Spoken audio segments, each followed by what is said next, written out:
Okay, so this is video number 1, and it involves rational number operations. And we'll get into what rational numbers are. For the most part, we're going to be dealing with integers, which are a certain type of rational number. Hopefully you know from last year, integers are just positive and negative whole numbers.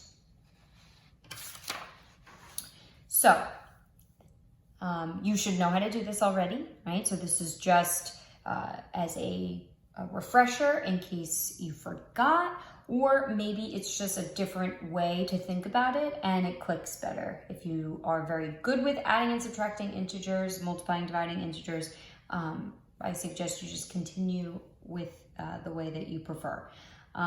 So what I've done is I've split them up into same sign and different signs.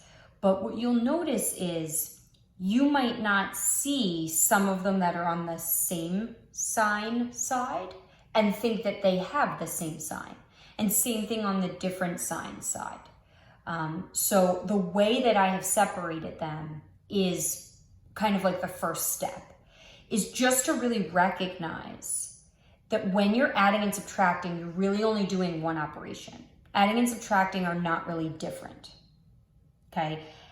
Now, obviously a problem like this, it would be strange to think of this as subtraction. It's 4 plus 8, but it technically is the same thing as 4 minus negative 8. So all I'm saying to you is that from this point on, it's probably in your best interest to think of add and subtract as one operation. And you want to look and see if you have 2 positives, 1 positive and 1 negative, or 2 negatives. And those are really the only situations that exist. Even though the complexity of it and where those signs are occurring might change, it's just a matter of, do I have 2 positives, 2 negatives, or 1 of each? So same sign would obviously be your 2 positives or 2 negatives. And again, we're going to see that in a couple of different ways. This is simple, hopefully, for a lot of us, right? 4 plus 8, I just add them, I get 12. These are 2 negative numbers that I'm putting together, right? Combining. So I have -6 and a -2, right? So the idea, if you think of a number line, if I'm at -6 and I want to go 2 more in the negative direction, where am I? I'm at -8. For me, the best way to think about this is just the fact that because these are the same sign, because they are both negative, right? Then I just add 6 and 2 and keep that sign that's negative. So 6 and 2 is 8, but they're both negative, so it's -8. Same thing with number 3. 7 and 7, because they're the same sign, it's going to be add them, 14, and they're both negative, so make it negative. 36 and 13, both negative. Because they're the same sign, I'm going to add 36 and 13 to get that value. So 36 and 13, right? It's a little tough with my mental math. So let me just think of a couple of tricks. I could add 10 first and then the additional 3. So 36 plus 10 gives me 46. And then 46 plus the extra 3 gives me 49.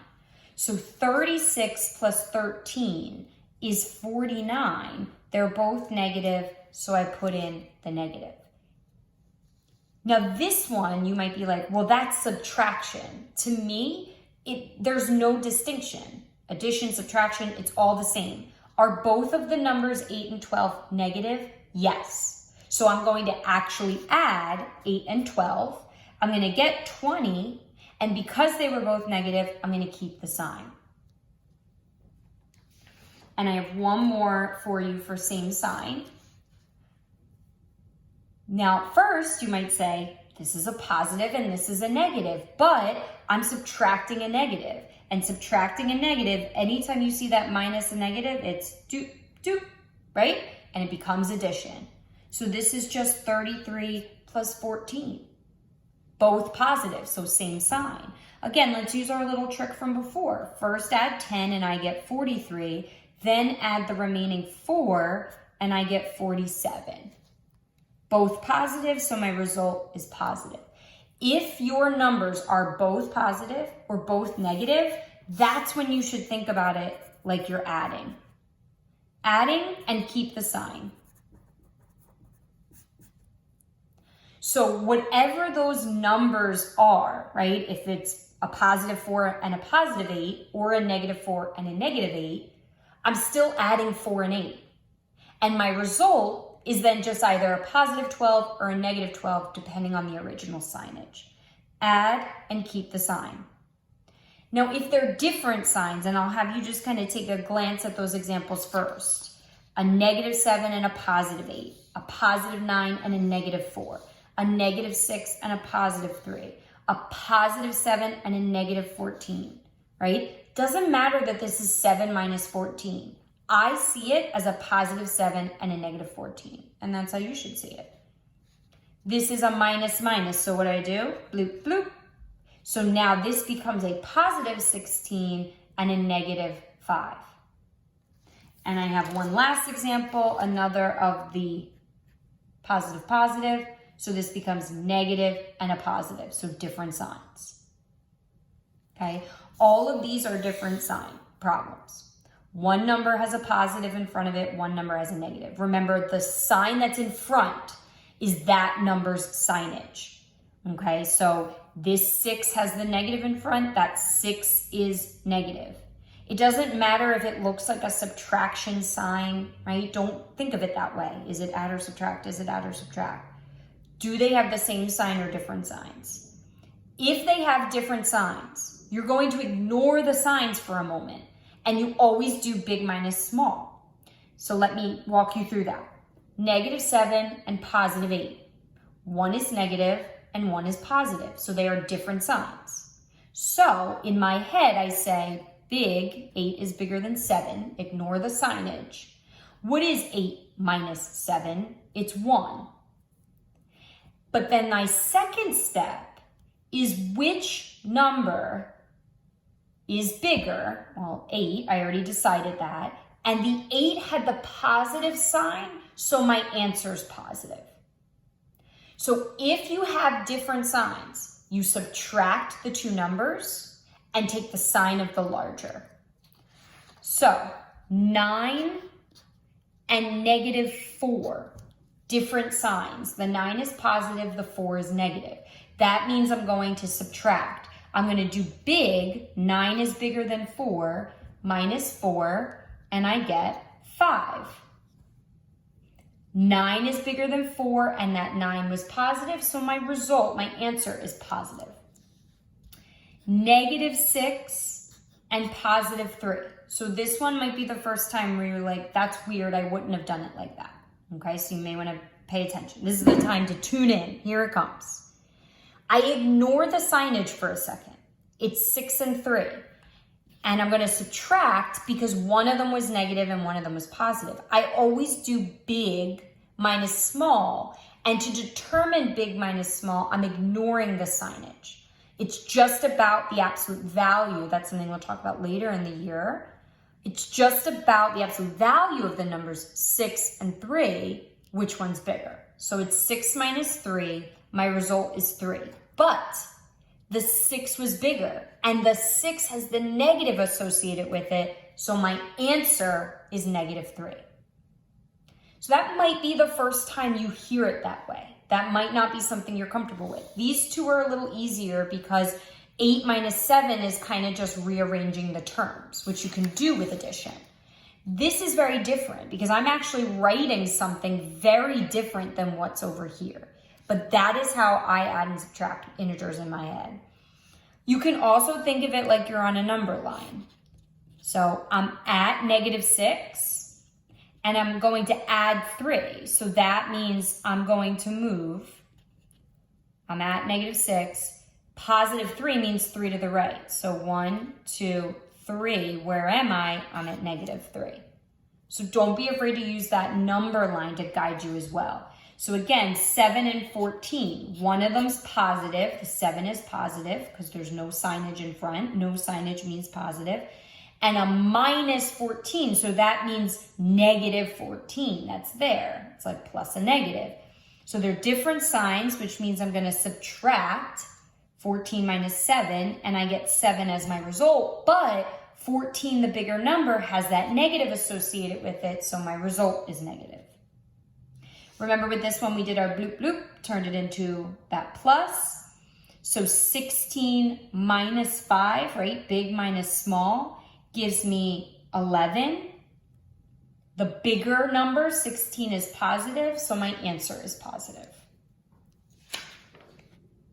And one more for you. We did the bloop bloop on this one. Negative 25 and positive 25. So again, they're different signs, so I subtract. 25 minus 25, well, that's just 0. And you never put a positive or negative in front of 0. 0 is neither positive nor negative.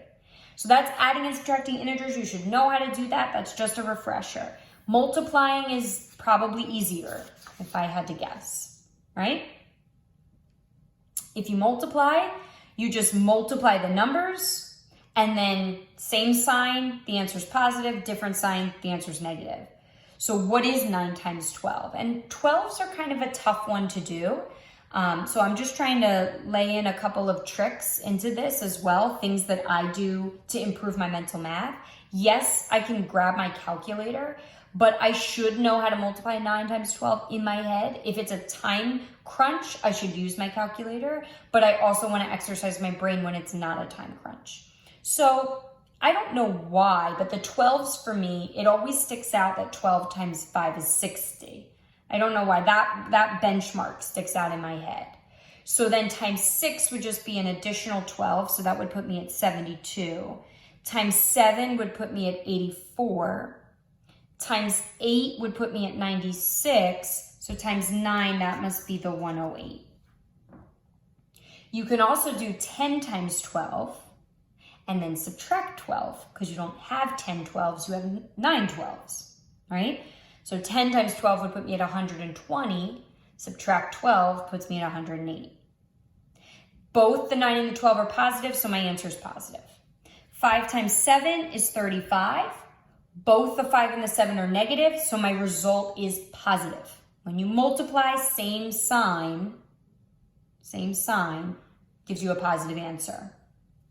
Now here we have different signs. Notice what I love about this example, what I wanted to really point out to you, are the parentheses. Parentheses indicate multiplication, okay? If those parentheses are not there, it now reads as subtraction. And I just think that's a beautiful thing. If you leave something out, it's so necessary, those parentheses, that leaving them out completely changes the operation that's being done. Okay, so it just shows that attention to detail is so important. Those parentheses indicate multiplication. So I'm not adding or subtracting 8 and 11. I'm doing 8 times 11, and that would give me 88. One is positive, one is negative, so my result ends in a negative.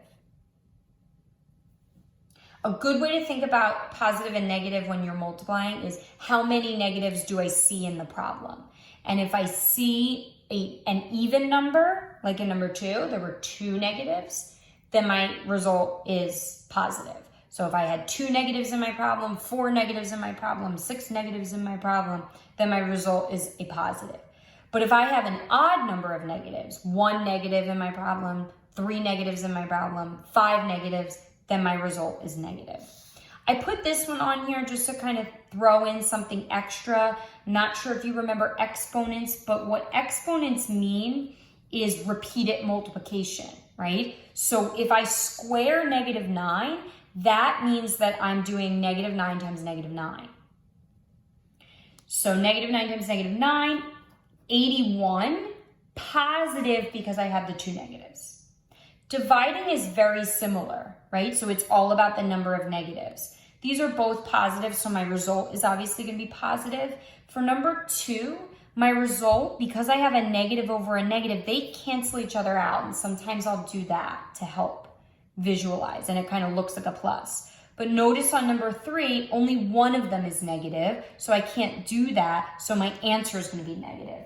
And same thing with number 4, I have a negative, so just on the bottom, I'm going to have a negative answer. So I did every combination for you in terms of where that negative could be. So 98 divided by 2. And again, that might be kind of tough to do in my head, right? Maybe I'm not really good at that. I don't know. But I can do 100 divided by 2 pretty quickly, right? So 100 divided by 2, and this is very close to 100, would be 50. So what doubled gives me the 98? Right? How about 250 divided by 25? What does that leave me with? Remember, my result's going to be positive. My result here has to be negative, right? And then I do 51 divided by 3.